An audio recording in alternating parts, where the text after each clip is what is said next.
Good day, ladies and gentlemen. Our program will begin in just a moment.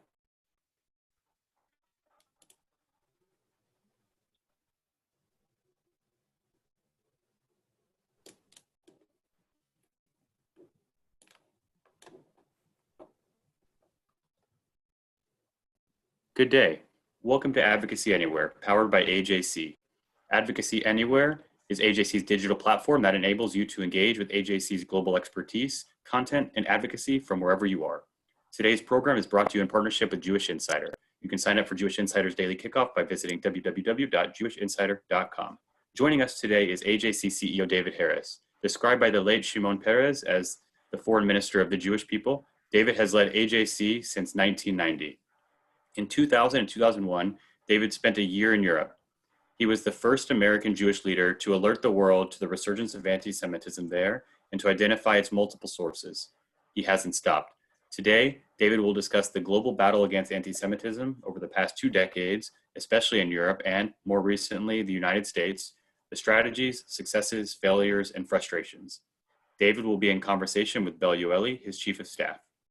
After we hear from David, we will take your questions. You may email your question to questions@ajc.org, that's questions plural, or use the Q&A chat feature in Zoom. Bel, you have the floor. Thank you so much, Daniel. Welcome to our viewers and of course to you, David. This topic and really this story of the resurgence of anti-Semitism is something that you and I discuss often in our work, unfortunately all too often, but I'm glad that our viewers will get to learn about this topic and really this important story. So let's get started. David, as Daniel mentioned, we date the current surge in anti-Semitism beginning in Europe to 2000 and 2001, and you were the first American Jewish leader to blow the whistle on this resurgence. But that was also the same year that you and your family were actually living in Europe. So before we get into the anti-Semitism piece, can you tell us why were you in Europe that year? Sure, Bel. Hello to everyone. So it was my 10th year as the CEO of AJC. And I asked our leadership if I could take a year-long sabbatical. I wanted to take my family to Europe. I wanted my children to have the experience of living in Europe as I had lived in Europe as a child. And I was offered a teaching position at Johns Hopkins University's Graduate School of Advanced International Studies in Bologna, Italy.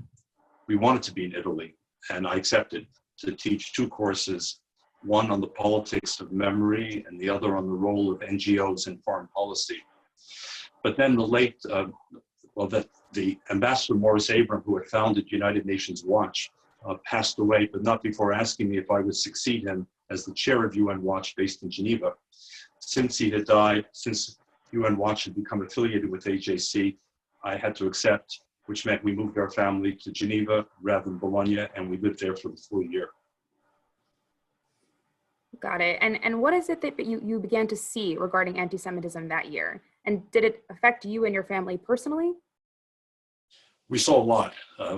We came with the attitude of this is a wonderful sabbatical year and we're going to have a great time. And we had a great time, but it was a difficult year in many respects because we saw this reemergence. We saw it personally, yes.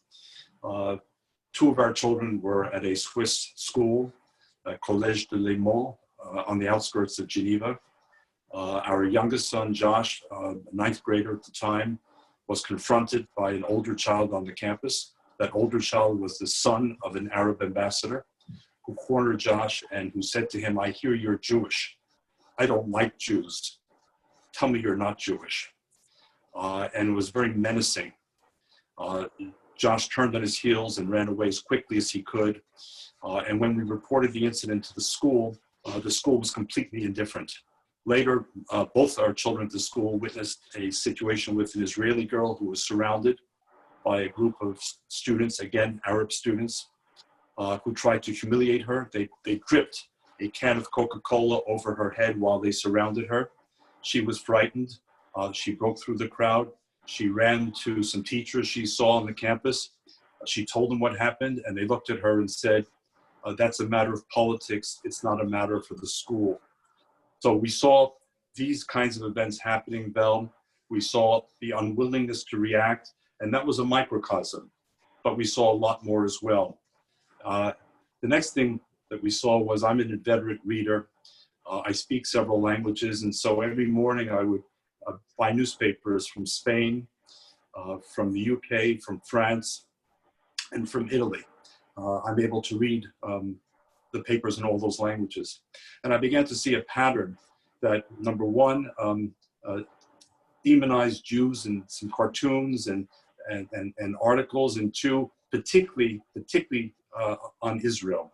This was at the time of the Second Intifada, as it was called, and ultimately I compiled a collection of these cartoons and articles in a publication for AJC that we've called Israel in the European Media. And the story it tells is shocking. It's absolutely shocking in the way Israel was demonized, portrayed in Nazi-like terms, with Ariel Sharon, the prime minister at the time, portrayed as not just a child killer, but a child eater. I mean, the worst, most demonic images imaginable. And these were in otherwise reputable newspapers. These were not far out fringe papers. These were responsible papers in these key countries. So yes, I was wakened to the problem. It's chilling to hear you mention the incidents at the school and also in the newspaper, because as you know, even to this day, we're still seeing similar things, even in the United States, and we'll get more to that later. David, you referenced that you were chair of the Geneva-based UN Watch, an AJC affiliate at the time. And through that role, obviously, you were able to see the UN Human Rights Council and other international organizations in Geneva up close. And many of those are controversial. So what were your impressions? Well, I mentioned the name Morris Abram before. Some of the viewers may recognize the name. He was a legendary figure. But President George H.W. Bush appointed him as the U.S. ambassador to the UN in Geneva. And he was there from 1989 to 1993. By the way, previously he had been the president of AJC for 4 years. He was so appalled by what he saw unfolding in the UN Human Rights Council as ambassador that he created UN Watch after he retired from that position in order to monitor what was going on there, because he felt that unlike the UN institutions in New York, no one was paying attention. There were very few journalists assigned to Geneva. So this was all going on under the radar bell. And just to give you an illustration, because I spent a lot of time at the UN that year, I've visited many times both before and since, the UN Human Rights Council had a separate permanent agenda item only devoted to the state of Israel. Now just imagine, of all the nations on earth, there's only one, just one then, and by the way, now, only one that is regularly scrutinized as a matter of a permanent agenda item. It's not Venezuela, it's not Cuba, it's not Iran, it's not Syria, it's not North Korea, it's Israel. And to show you how troubled this whole thing was, and we're talking about the member states, 2 years after I left, the ambassador of Libya was named as the president of the UN Human Rights Council. So it became a mockery, but it was a mockery that you could laugh at, but it nonetheless reflected the world in which we lived. It couldn't be ignored. This was the environment that a country like Libya could get itself elected president of the UN Human Rights Council. And I was appalled by the treatment of Israel. I was appalled by the neglect of real human rights issues. And I was appalled at how the transgressors circled the wagons and protected each other and elected each other. It's tough to listen to. David, Geneva, of course, is practically on the French border, right? And you, to this day, spend a lot of time in Paris and with the French Jewish community, and I know you were back then. What were they telling you when you were starting to notice this resurgence of anti-Semitism? Well, this was the other sort of the other part of the evolution, because we were close enough to France that I could actually jog there in the morning. It was kind of fun to take my passport and to run into France and then to come back to our apartment. But I would go to Paris regularly and meet with the Jewish community. And they were experiencing it more than anyone else in Europe, I believe, at the time. They were experiencing this kind of backlash. It was largely driven by events in the Middle East, but they were paying the price for events in the Middle East on French soil.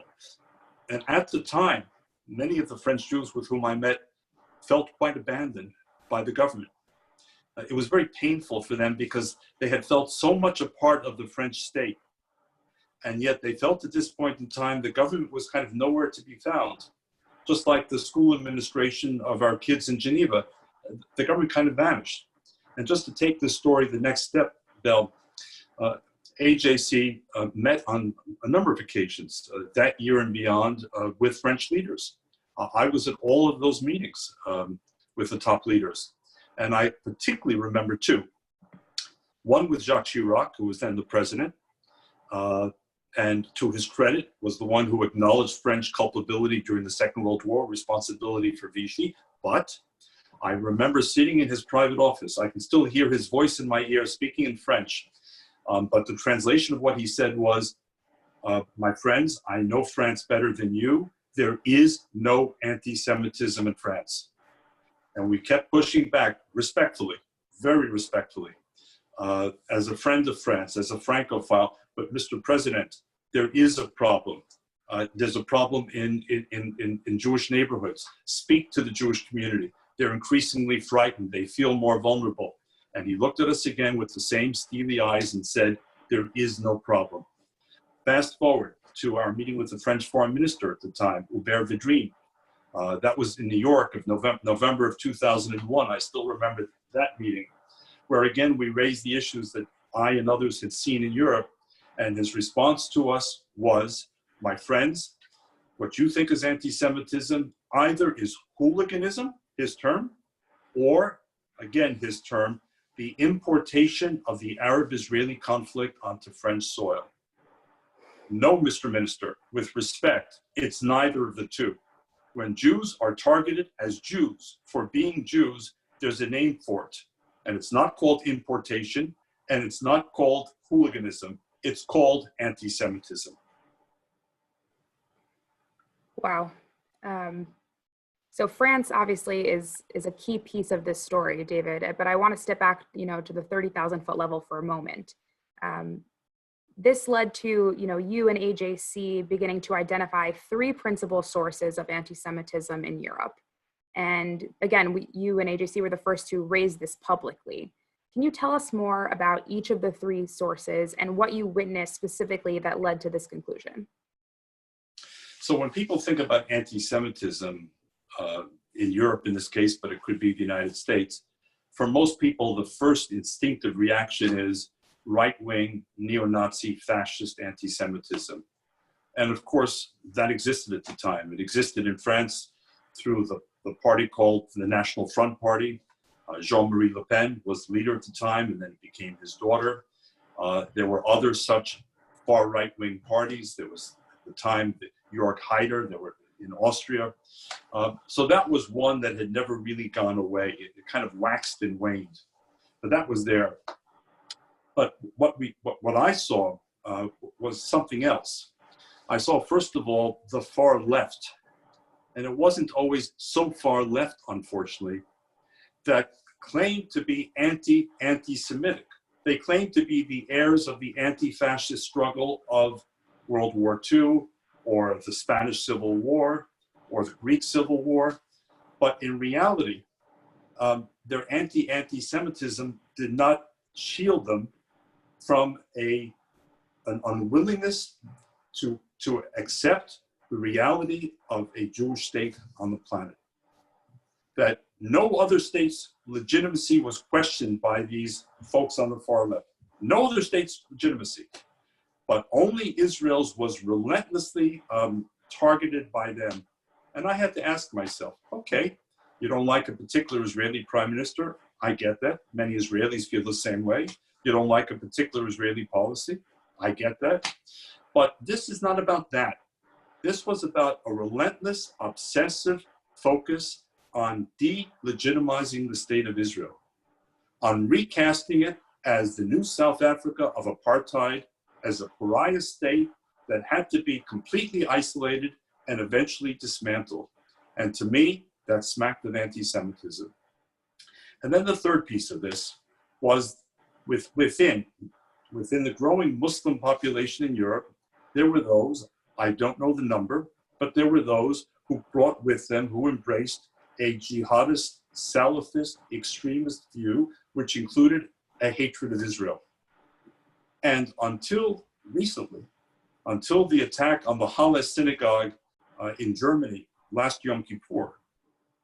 Every single violent attack that resulted in death in this period resulted from jihadists in Europe.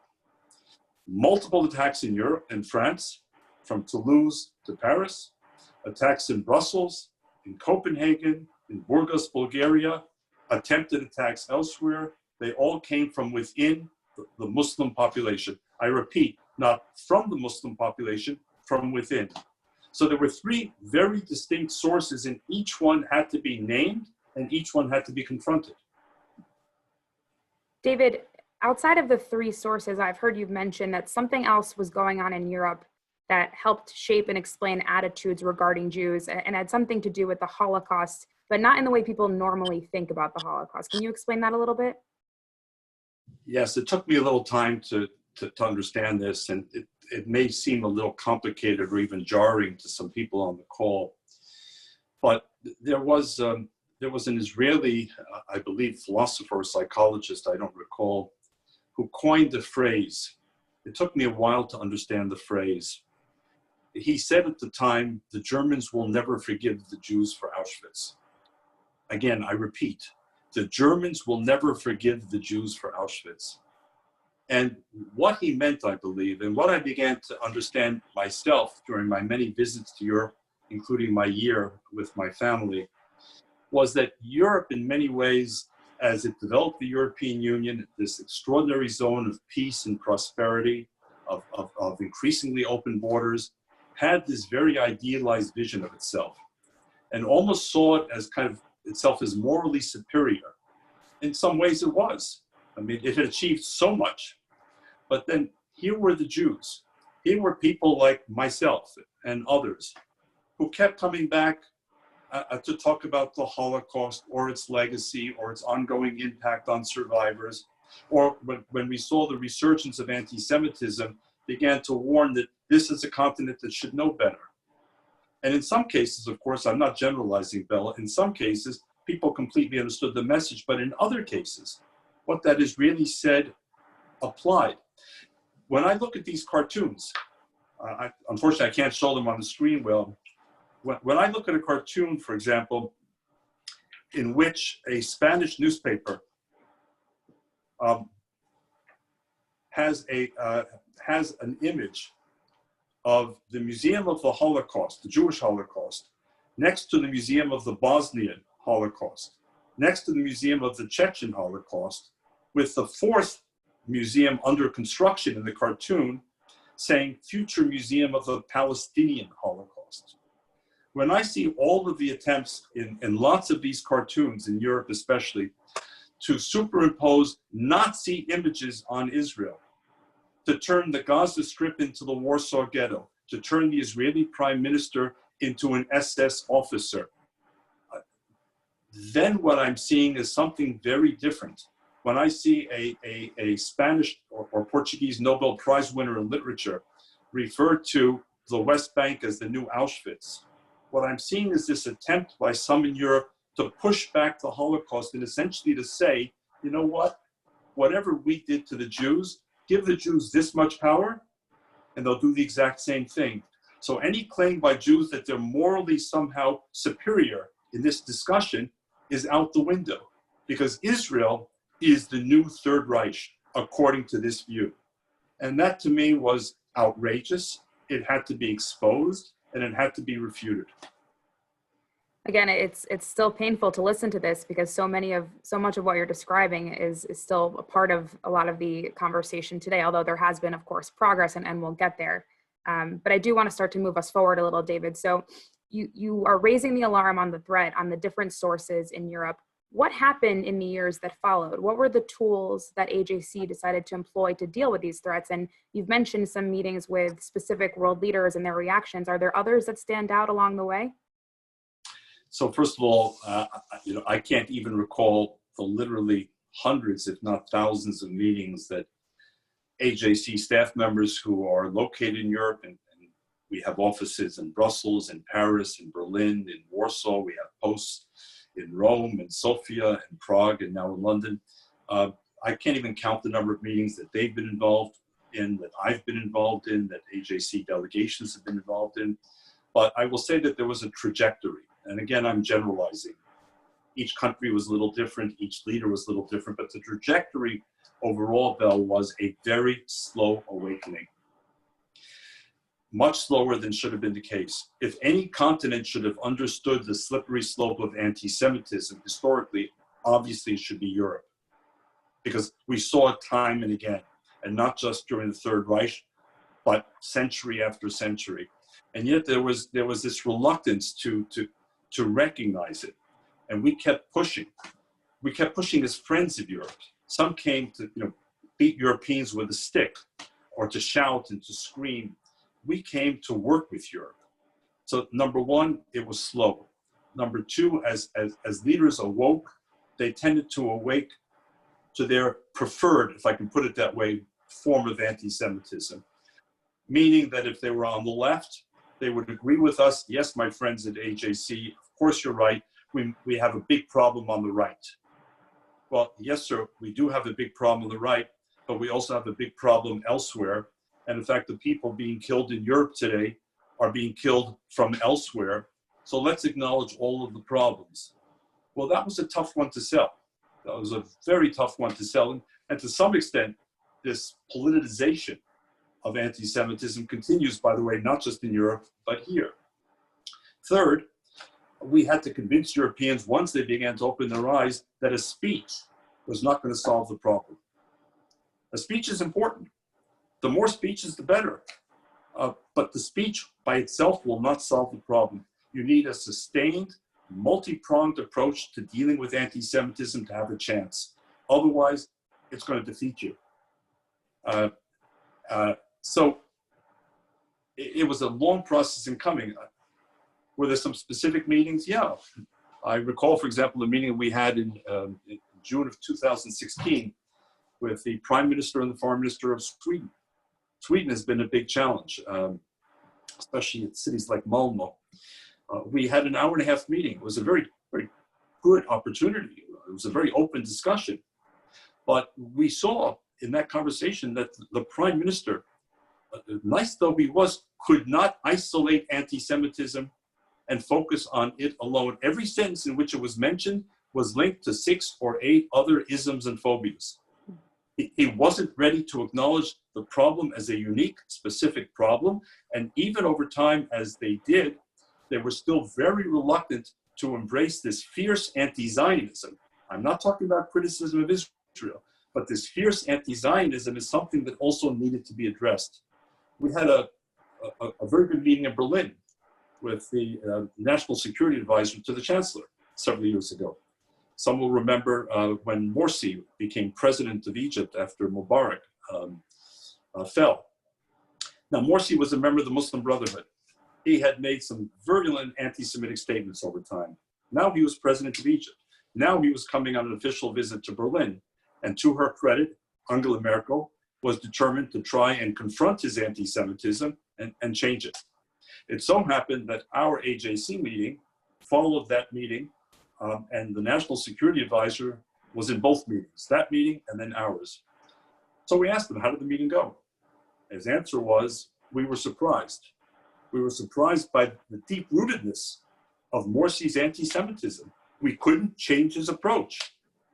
And I heard myself saying, before I could even filter it, but I've known the advisor for a long time, I said, I'm surprised that you're surprised. Europe, to a large degree, has underplayed the anti-Semitism that is so prevalent in so much of the Arab world. In the media, in the mosque, in the madrasa, on the street. So why would you think that just because he became president, he would abandon what has been a lifelong view for him about the Jews? So we also urge Europe to take it more seriously in Europe and in its foreign relations with other countries, including countries that have espoused anti-Semitism either then or now. In terms of Europe, taking it more seriously, I know there were certain tools that were used to try to make that happen. And one of them was the IRA Working Definition. Can you talk about this specific tool? Because obviously AJC was centrally involved in creating it. What is it? And I know it's still relevant today. Why does it matter? Well, it matters because what became very evident in the early years of the struggle, when I say early years, I'm talking about the early 2000s, because we're talking about this 20-year span today. What became evident is that Europe did not have a common definition of anti-Semitism. So what one person or country or school or university might believe is anti-Semitism was not necessarily the same as what another. And then when you got to the legal sphere, police, prosecutors, judges, there was no common understanding of what anti-Semitism was. And so AJC, very quietly working with partners in Europe, tried to create what's become called the working definition of anti-Semitism, to try and create a kind of standardized understanding of what anti-Semitism is, and therefore by extension, what it's not. And by also attaching to it concrete examples, a number of concrete examples that kind of display what is anti-Semitism, including, by the way, when it relates to Israel. And again, by extension, when it does not.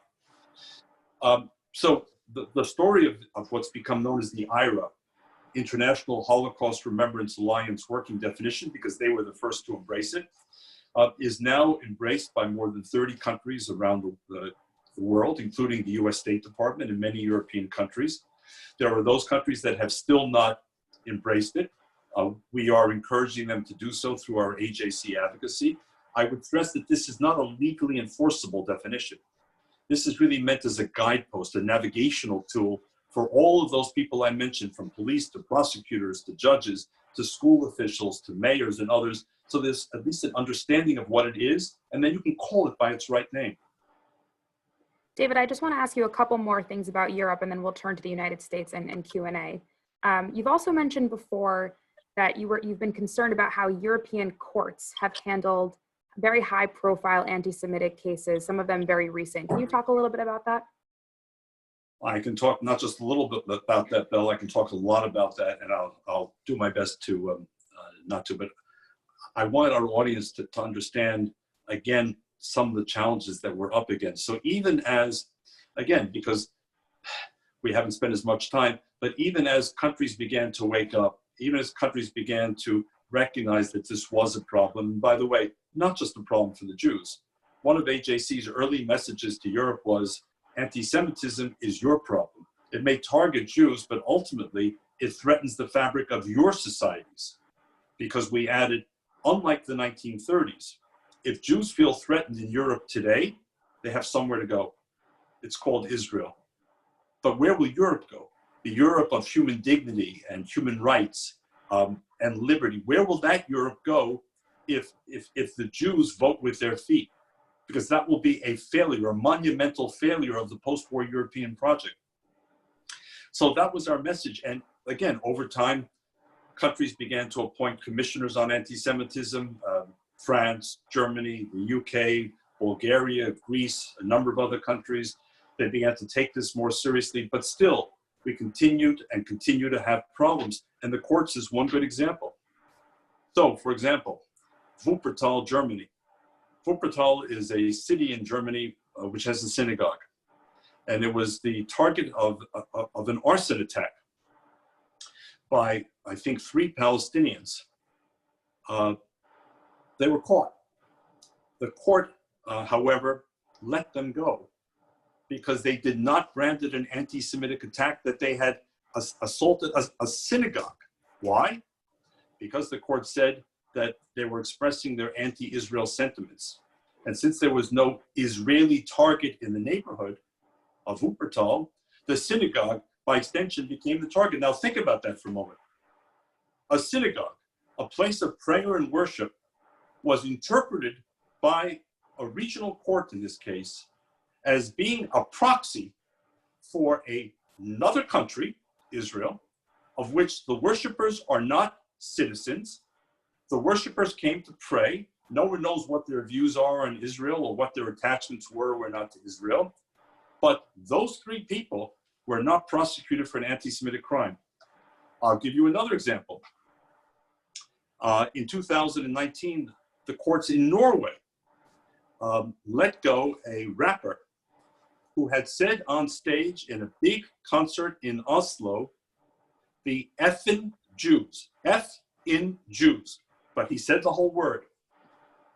The court declared that this was not anti-Semitic, but actually it was criticism of Israel. That's how they interpreted the words, the effing Jews. Now, if the courts, who are considered in a democracy sort of the last bastion of reason and sanity, did not understand that targeting a synagogue or saying publicly the effing Jews collectively, that these are not anti-Semitic attacks, then we still have a lot of work to do. Or, of course, the example that many people on this call might know, Bill, and I can give you many more, but I'll just give you one other, the name Sarah Halimi. Sarah Halimi was a 65-year-old woman in France. She lived in Paris. Her neighbor, originally from Mali, attacked her, stabbed her, I believe, 11 times, took her body, threw it over the balcony while saying Allahu Akbar. What happened to him? Well, not long ago, the court ruled that he was unfit for trial because he was mentally unstable. Now, I'm not a lawyer. I was not involved in each of these cases, but there's a pattern here, Bill.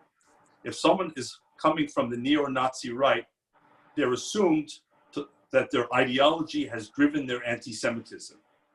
But too often, and by the way, we saw it now in the case in Muncie, New York, the attack on the rabbi's home during Hanukkah, that if the attack doesn't fit a certain pattern, then suddenly people are looking for ways around it. Mentally unfit, mentally unstable. Again, I can't comment on each case, but patterns are emerging here. These are three of many examples we've collected. Thank you, David. And I know, and there, aside from just these cases, which of course are very important, there were still events happening that I know were particularly concerning for you. And one that you've mentioned was at a Nazi death camp, Mauthausen, that was particularly concerning. You were invited to speak there. Can you talk about what happened? Sure. So Mauthausen was the principal Nazi concentration camp in Austria. It also happened to be where my cousin Mila Racine was killed in March 1945, just before the war ended. A French Jew had been in the resistance and had been caught by the Germans and deported. So I was one of 6 speakers invited to a big commemorative event. And I was the 5th of the 6 speakers, Bill. I don't remember the exact order, but there was the president of Austria, the president of Poland, the president of Hungary, the chairman of the Russian parliament, myself, and then representing Israel, Tzipi Livni, who at the time was a cabinet official. I was very honored to be there. There were well over 1,000 officials, survivors, and others. And I listened carefully to the first 4 speeches. And I noticed something. So whatever I had planned to say, I discarded when I went up on stage, and I simply spoke from the heart. There were no notes. The 4 were all well-intentioned. The fact that they were there at Mauthausen was something to be valued and appreciated. But not one of the 4 had mentioned contemporary anti-Semitism as a lesson to learn from Mauthausen. And not one of the 4 had mentioned Israel even once as central to Jewish identity, all the more so after the Holocaust. No, Israel was not created because of the Holocaust. Israel is a 3,000-year-old dream, but the Holocaust certainly underscored the necessity of a sovereign Jewish state controlling its own borders and its own destiny. But not one. And what I concluded from that, and I've seen elsewhere since, Bell, is how many commemorative events there are regarding the Holocaust, where people bow their heads, perhaps even begin to cry, are overwhelmed by grief and sadness at what was, try and talk about what was lost, all of which is deeply appreciated. But for me, dealing with contemporary anti-Semitism, it's insufficient. Unless people are prepared to deal with living Jews and not just mourning dead Jews. You can mourn dead Jews until kingdom come. We should, but it will not bring them back to life. If we're serious in internalizing the lessons of history, then we have to be serious about confronting contemporary anti-Semitism wherever Jews may be threatened, whether in Europe or the United States or anywhere else in the world. And we have to begin to understand the central role of Israel in Jewish identity, especially post-Holocaust. That was missing. And that's what I tried to provide the audience. Tzipi Livni spoke after. Her themes were quite similar. We were then walking around Mount Mauthausen together. We've been friends for some time. And she said to me, you know, I was getting worried. The kind of narrative was lost here until you spoke, and then she spoke, and hopefully the two of us reinforced the message to the audience. That has to be a message at every Holocaust commemorative event, I believe. Again, it's not enough to mourn dead Jews. We must, but it's not going to protect living Jews unless we also seek to defend them ourselves. Thank you, David. Obviously, that message about living Jews and the place of Israel and Jewish identity is quite powerful, and I hope that really resonates with our viewers. I want to turn us now towards the United States, because you've painted quite a picture of what was happening in Europe. Given everything that you saw that was going on in Europe, could you foresee the arrival of this new wave of anti-Semitism that we've seen in the United States in recent years? To be very honest, no. I mean, just as I was able to see what was happening in Europe in 2000, 2001, and yes, I was living in Europe. Here I'm living in the United States, and I don't think any of us saw it with the kind of virulent strains, including deadly strains, of course, that we've witnessed. No. And when this started to happen here, and obviously you went to United States officials and you would try to discuss what you had seen in Europe, did they hear your warnings? Did they understand? Did they process it? Again, it varies. It's very difficult to generalize because we're talking to people in both political parties. We're talking to people in Washington in the executive branch. We're talking to people in the US Congress. We're talking at the state level. We're talking at the local and county levels. So it's very hard to generalize, but our message was constant. It was essentially that, in a way, we've seen this movie in its contemporary form, because we AJC have watched this movie so closely in Europe. We've seen where things have moved forward. We've seen where things have been slowed down. And the lessons we can share with you are, number one, see it early. By the way, we can say the same thing about COVID-19. See it early. Act decisively. And I'll add a third that also applies to COVID-19. Express sort of national social cohesion. In other words, government has power that an organization like AJC obviously doesn't have. Government has the power, whether on the local, state, or federal level. It has the power of the police. It has the power of the FBI. It has the power of prosecutions. It has the power of investigations. It has the power of intelligence. It has the power of education. It has a range of tools. Again, I had said earlier, Bill, there's no one solution to anti-Semitism. I mean, the difference between this and COVID, at the end of the day, is lots of folks are working on a vaccination for COVID-19. And I'm hoping and praying that that vaccination will come sooner rather than later. But I have no doubt the vaccination will come.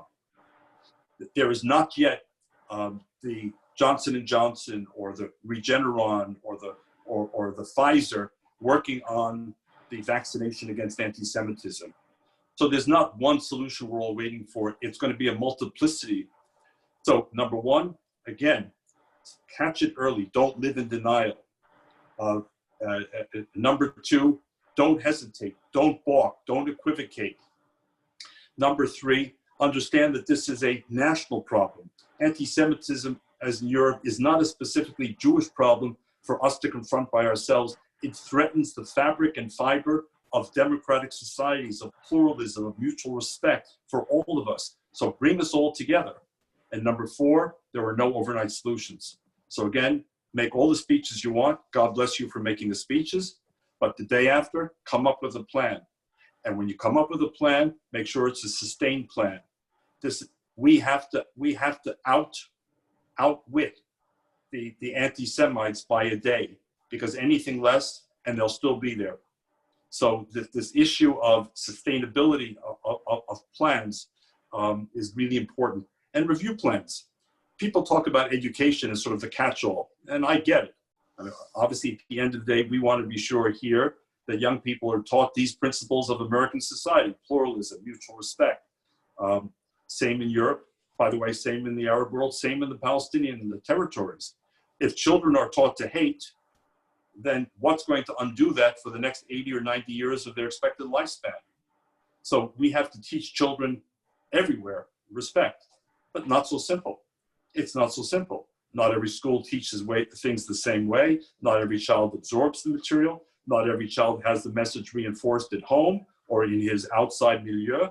This is a very, very, very complicated set of issues. So reject simplistic plans and answers. Work for the long-term, multi-pronged, reviewing, tweaking, changing as necessary. Thank you, David. I can see on my screen that we're getting many, many questions. I can see some of them, but not all of them. And I'm going to try to get to a couple actually that align with some other things I wanted to ask you. And then Danielle, if we have time, I'm going to kick it back to you. Just to pick up on what you just mentioned, David, about education, we have a couple of viewers asking, a lot of people talk about education as the antidote to anti-Semitism. You seem to touch that that's not enough. Do you agree that education is the answer here? I believe that education is an essential ingredient of any strategy. It certainly is for us at AJC, but it's not sufficient. It's absolutely necessary. I mean, if there's going to be a long-term strategy, we have to educate children here, in Europe, in the Middle East, wherever. We have to educate them in a spirit of understanding and respect for the other, whether it's Jews or anyone else in a pluralistic society. But that's not the antidote right now. That's not going to change the attack on the synagogue in Wuppertal. That's not going to change, by the way, the cafe in Belgium, where the Turkish owner put up a sign outside for public display that said, "We serve dogs, we do not serve Jews." And by the way, back to the court case, he too was not prosecuted. He too was not prosecuted. Another example. So education, you bet. But okay, let's deconstruct education for just a moment, Bill. Let's go back to Europe. Let's go to Germany, where there are now 3, 4, 5 million migrants who are not from Germany originally, many who come from the Middle East or from Turkey. Teach them about the Holocaust and Germany's special responsibility. Why should they necessarily embrace this? Many argue this is not my responsibility. My family was not here. My family was not part of it. Why should I have to take on this responsibility, as you call it? It's not mine. Or there have been books written in France. If anyone wishes the names, I'm happy to give them later. They're in French, about teachers in French schools trying to teach about the Holocaust and getting pushback, mostly from migrant children, saying there was no Holocaust. It was a Jewish invention. It was a Zionist way of trying to justify the illegal creation of Israel. You want a Holocaust? Look at what happened to the Palestinians. So it's not just getting it into the curriculum. It's not just teacher training. It's grappling with situations like these, which are real life situations and which can happen anywhere.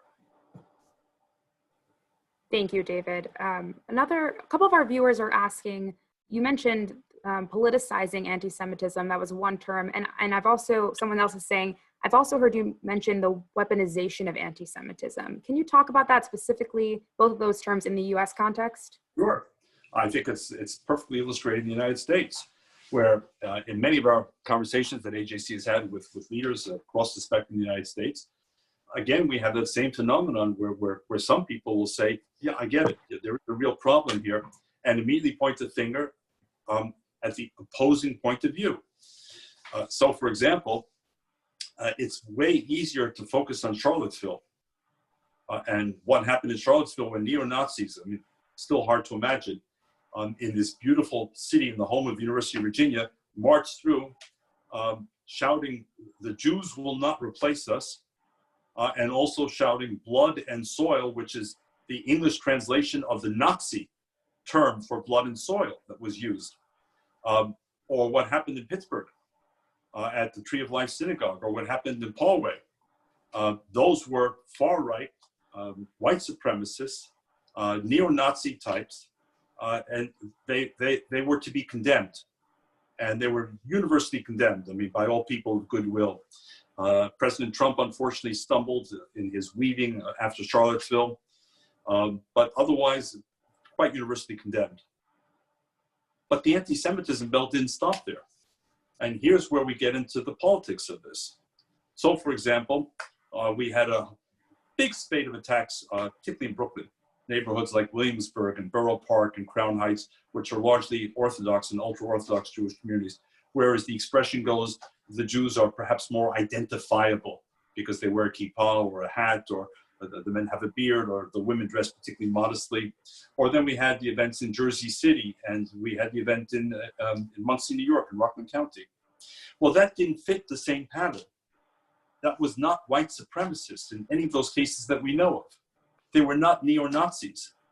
So it was a lot harder for a big chunk of America to kind of address that issue.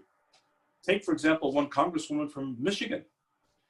After Jersey City, she immediately tweeted, "White supremacy kills."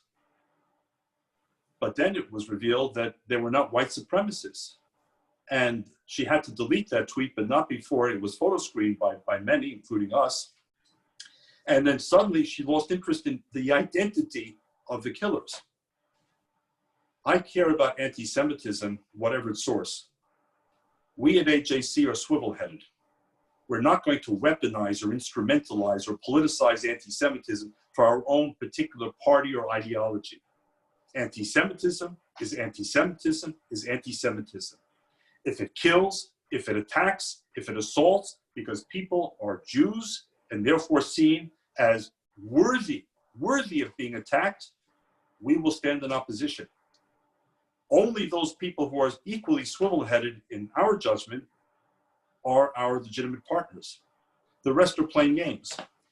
We have another congresswoman, unfortunately from the same party, who also tweeted anti-Semitic comments, classically anti-Semitic comments. And here I have to say, and I say this as a fierce, lifelong nonpartisan, how disappointed I was, just as I was disappointed in President Trump's response to Charlottesville, and by the way, wrote 2 op-eds on his zigging and zagging. So was I disappointed in the House of Representatives and its failure to call her out by name and her anti-Semitism by name. In the end, the House stepped back. And I thought that's exactly the opposite lesson of what we've tried to say for 20 years. Act quickly, act decisively, act unambiguously. Thank you, David.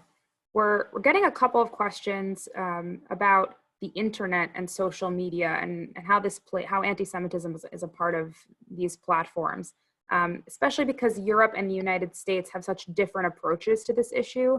Free speech, hate speech, is it one, is it the other, or both? Can anything be done about this, particularly with this wide divide? What should be done, if anything?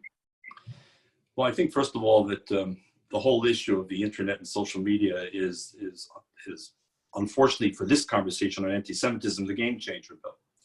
Because before you could have been an isolated, lonely anti-Semite somewhere in the woods, God knows where, and you lived that life, but you didn't affect many other people. But now everyone can be globally connected. Anti-Semites find each other, they empower each other, they encourage each other, they share ideas with each other, so-called anti-Semitic best practices, if you will, and more generally post things. And lots of folks who use the internet, including, by the way, children, who often don't have the critical intellectual filters, are being exposed to this stuff with who knows what impact or effect. So every time we've had a conversation with European interior ministers, for example, this is usually issue number 1 for them. There has to be some way of controlling what the major companies do, and most of them, of course, are in the United States. And then they say, can't something be done about the First Amendment? I don't see this in large measure as a First Amendment issue. I see this as a corporate responsibility issue. And to simplify things, if I write an op-ed that I submit to the New York Times has absolutely no obligation to print my op-ed. They may choose to print it, they may not choose to print it. And by the way, I don't question their right to do it. I may be disappointed. So it seems to me that these companies, these also have a certain responsibility to filter, not to deny vigorous debate on many issues, but when it goes to the issue of incitement, promoting hatred, targeted groups, whether African Americans or LGBTQ or Jews or Muslims or anyone else. It seems to me they have a responsibility. Some are now exercising it better than others, but there's more work to be done there.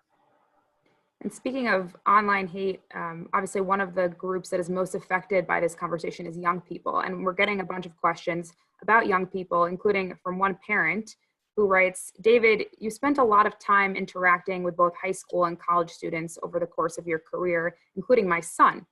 And there's been a huge focus on American college campuses and the environment for Jews and pro-Israel students in recent years. How worried should we be? I think we have to be worried. I think, but I think we have to also be kind of rational about this. There are 3,000 or 4,000 colleges and universities in America. They're not all the same. The environment in one campus may be completely different than the other campus for a Jewish student or for a pro-Israel student in particular. So I would not want to paint with a broad brush stroke, Bill. It really varies, and many Jewish kids go through college in great form, a wonderful experience, and no problems. But we'd also be blind if we didn't acknowledge that there are problems at a number of campuses, and they've been publicized in a variety of ways, and AJC has created a campus affairs department, and I've made it a priority for myself to sit down wherever possible with students. I've been down to Columbia University in the last few months twice for a meal. I've been to NYU, again with the Jewish students, for a long conversation. We need to keep talking to them because some of them are on the front lines. Some of them, especially when it comes to Israel. And again, I'm not talking about the vigorous debate you'll see in the Knesset or in the Israeli media. That for me is a badge of honor, that, you know, that we debate among ourselves.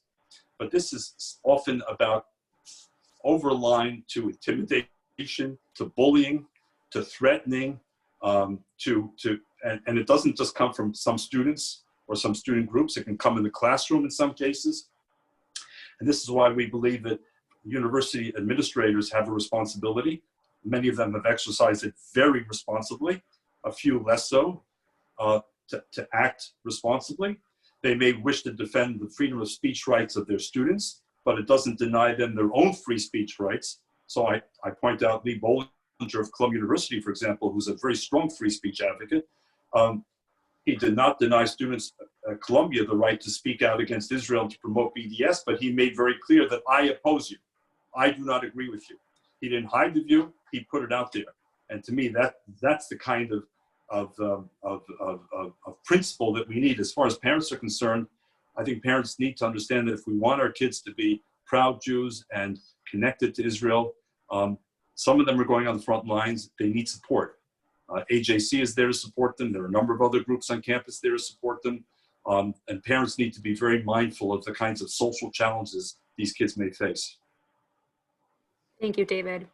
Another viewer is asking, a couple of viewers actually are asking about Hezbollah. And they basically say that Hezbollah is obviously a key issue for AJC, both in Europe and around the world, but focusing on Europe and trying to get Europe to do more about Hezbollah. And someone wrote that they've heard you mention that Hezbollah is not just about, you know, the problem with Hezbollah is not that it's just a threat to Israel, but that you've mentioned that it's actually one of the best arguments against Hezbollah in Europe is that it is an anti-Semitic organization, and Europe needs to be paying attention to anti-Semitism more. Can you talk a little bit about that argument? So already many years ago, Bell, AJC began to talk to European governments, encourage them to look closely at Hezbollah, and list it as the terrorist organization it so obviously is. I mean, I could give you a long list of Hezbollah terror activities, not to mention criminal narco trafficking in Europe, in Latin America, in Africa, in Asia, and of course in the Middle East. And Europe has hesitated. Then came 2013 and the attack in Burgas, Bulgaria, 5 Israeli tourists, 1 Bulgarian bus driver killed. The Bulgarian government, though discouraged by some to follow the investigation to its end, persisted. A big shout out to Prime Minister Borisov of Bulgaria and to Foreign Minister Mladenov at the time. And of course, the trail led to Hezbollah. There was also similarly an arrest in Cyprus. Again, a shout out to the Cypriot government. Hezbollah operatives were kind of casing out where Israelis go in Cyprus. It's a popular destination. As a result, Europe could no longer sustain its policy of neglect on Hezbollah. In 2013, however, they created a fiction. They bifurcated Hezbollah into a political and a military wing. And they designated the military wing as a terrorist organization, but not the political wing. Now, you tell me, please, can you divide the Nazi Party? Can you divide Hamas? Can you divide ISIS? Can you divide the Taliban? You cannot. They tried to. So 7 years later, the UK, now out of the European Union, Germany and the Netherlands have gone ahead on their own and recognized all of Hezbollah. Our argument to European friends is, if you're serious about anti-Semitism, again, my term, you have to be swivel-headed. Hezbollah is a terrorist organization, a criminal organization, and an anti-Semitic organization. What kind of a message do you send within Europe if you're willing to allow its political arm to operate, which includes its anti-Semitic arm? You need to designate all of Hezbollah as a terrorist organization. Thank you, David. Unfortunately, we are very much almost out of time, and I want to apologize to our viewers because I've seen tons of questions across my screen and I definitely missed them. But I think this is a very important question that I want to make sure everyone hears, and then Daniel will give it to you to close. What can the viewers of this session, of this AJC session, who clearly care about anti-Semitism, what can they do to help in this fight that's clearly still alive in Europe and in the United States? I think the answer begins with the fact that anti-Semitism needs to be seen as everyone's struggle, whether the viewers here are Jewish or non-Jewish. If we believe in societies that are built around democracy and mutual respect and intergroup relations, then we're all in this fight together. AJC has always understood that an attack on an African-American church in Charleston, South Carolina, an attack on a mosque in Christchurch, New Zealand, an attack on an LGBTQ club in Florida is an attack on our vision of America and the world. We're all in this together. So number one, to Jews and non-Jews, it's our collective problem. It's not their problem. It's not his or her problem. And number two, we're far stronger as a voice when we come together. As individuals, we can of course do things randomly with our neighbors, with our friends, all important, random acts of kindness. But if we're really serious about becoming this community of conscience, a term that AJC coined in 2019, about a force to defend our vision of America, including the fight against anti-Semitism, we need to combine through organizations like AJC, because together, we, AJC, are talking to the Catholic Church. We have engaged with the Muslim community. We have engaged with the Latino community and the African American community. We are meeting with governments at every level, local, state, and national in this country and across Europe and around the world. We need something larger than ourselves. So if you are as concerned about anti-Semitism as we are and what it means for Jews and for democratic societies, take a closer look at AJC. Join us. We'll be stronger together. Thank you so much, David. Daniel, I'm going to kick it back to you to close us out. Thank you, David, and thank you, Belle, for that fascinating conversation. I also want to thank our global audience for joining us and for showing your commitment to helping AJC fight anti-Semitism. In these unique times, while so many of us are separated from our families and friends, AJC is still bringing us together on the issues that matter. Please consider making a donation to AJC so we can offer you more programs like this one and so we can continue standing up for the Jewish people. Visit ajc.org/donate. Our next Advocacy Anywhere program will be Religion During and After Coronavirus. Will We Ever Be the Same? Featuring Rabbi David Wolpe, named America's most influential rabbi by Newsweek, and Reverend Dr. Serene Jones, the first woman to head the venerable 184-year-old Union Theological Seminary. This program will take place on Monday, May 18th at 1:00 p.m. Eastern Time. To register for this program and to stay up to date on all Advocacy Anywhere programs, please visit ajc.org/advocacyanywhere. Please stay safe and healthy, everyone. Goodbye.